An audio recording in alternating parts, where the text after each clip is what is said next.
ষষ্ঠী নষ্টা ষষ্ঠী দদাতু ওম ষষ্ঠী ওম ষষ্ঠী ওম ষষ্ঠী।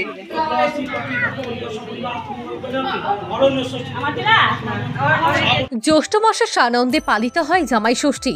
এটি মূলত বাঙালি সমাজের লোকায়ত উৎসব। জামাইকে এদিন শ্বশুরবাড়িতে নেমন্তন্ন করে চর্বচস্য খাওয়ানো হয়, পাশাপাশি শাশুড়ি ও জামাইকে উপহার দেওয়ার প্রথাও রয়েছে। কথাই বলে বাঙালির 12 মাসে 13 পার্বণ। এই 13 পার্বণের অন্যতম হল জামাই ষষ্ঠী।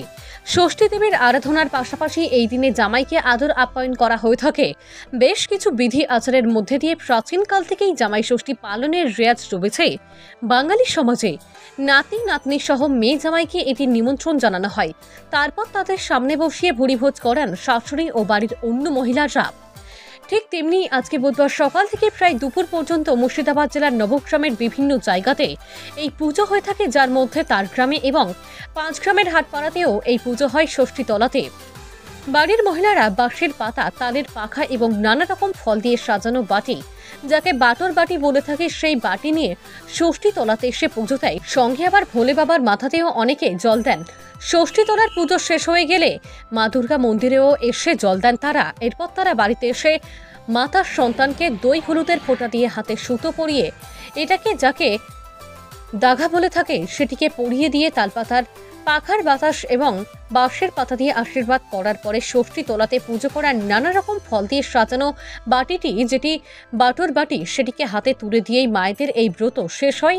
পুজোটিকে আবার অরণ্য পুজো বলে অনেকে ডাকে। যেহেতু অরণ্যের তলায় এই পুজো হয়ে থাকে, তাই পুজোটিকে অরণ্য পুজো বলে।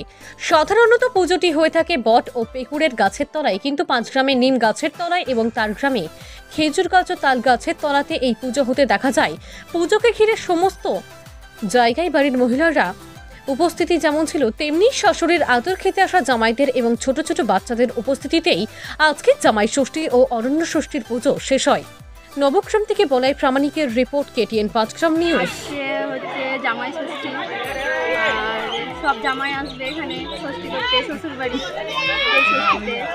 আর বাড়িতে প্রচুর আয়োজন, জামাই আদর, জামাই খাওয়া দাওয়া। এটা কি শুধু জামাইদের উদ্দেশ্যে হয় না? সবার উদ্দেশ্যে হয়, জামাইয়ের নামে সবাই খাওয়া হয়, এটাই আর কি। আর এখানে এই ষষ্ঠীতে সব জামাই আসে, জামাই ষষ্ঠী করতে আসে শ্বশুর বাড়ি। অনেক রকম মিষ্টি, অনেক রকম মাছ, মাংস, পোলাও, ফ্রাইড রাইস, অনেক রকম খাবার জামাইকে আদর করে খাওয়ানো হয়।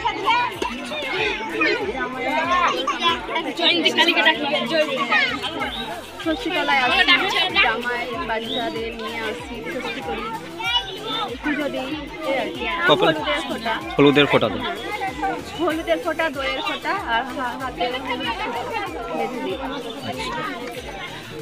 কেমন লাগছে যে এখানে? ভালোই লাগছে। এখন তো জামাই হয়নি, জামাই হলে তখন আরো ভালো লাগবে। আচ্ছা, আপনার নাম? আমার নাম শিবলি মন্ডল। গ্রামের নামটা কি আছে? এখানকার মেয়ে আপনি না? আমার বাপের বাড়ি শামুগ্রাম। Thank you. ঠাকুরার না ঠাকুরানের উপলক্ষে, ষষ্ঠী উপলক্ষে এখানে ষষ্ঠী পুজো হচ্ছে, তাই আসা হচ্ছে। কি ষষ্ঠী হচ্ছে এখানে? এটা জামাই ষষ্ঠী। জামাই ষষ্ঠী। আজকে এখানে এসেছি, আজকে জামাই ষষ্ঠী আছে, আর এখানে জামাই, আমি তার গ্রামের জামাই, সেই উপলক্ষে এখানে এসেছি। আচ্ছা, কেমন লাগছে? ভালোই লাগছে, জামাই ষষ্ঠী তো ভালো লাগবেই। আচ্ছা, জামাই ষষ্ঠী মানে জামাইয়ের একটা আবদার থাকে, সেই আবদার কি পেয়েছেন? হ্যাঁ, এখানে খাওয়া দাওয়া হবে, জামাই ষষ্ঠী মানে বিশাল একটা আনন্দের ব্যাপার এরকম। আচ্ছা, ভুঁড়ি ভোজ হয়েছে? না, এখনো তো হয়নি, এবার হবে। এখানে তো বাড়ি থেকে এসেছি গাছতলায়, এখান থেকে বাড়ি যাবো, তারপর তো বেঁচে হবে। আচ্ছা, নতুন এবারই নতুন আপনি জামাই? আচ্ছা, প্রথম আপনার অভিজ্ঞতা কেমন লাগছে? আমার অভিজ্ঞতা বলতে গেলে প্রথম তো ভালোই লাগছে। কোথা থেকে আসছেন আপনি? আমার বাড়ি কমিয়া। কমিয়া থেকে? আচ্ছা, আপনার নাম? আমার নাম সম্রাট মন্ডল।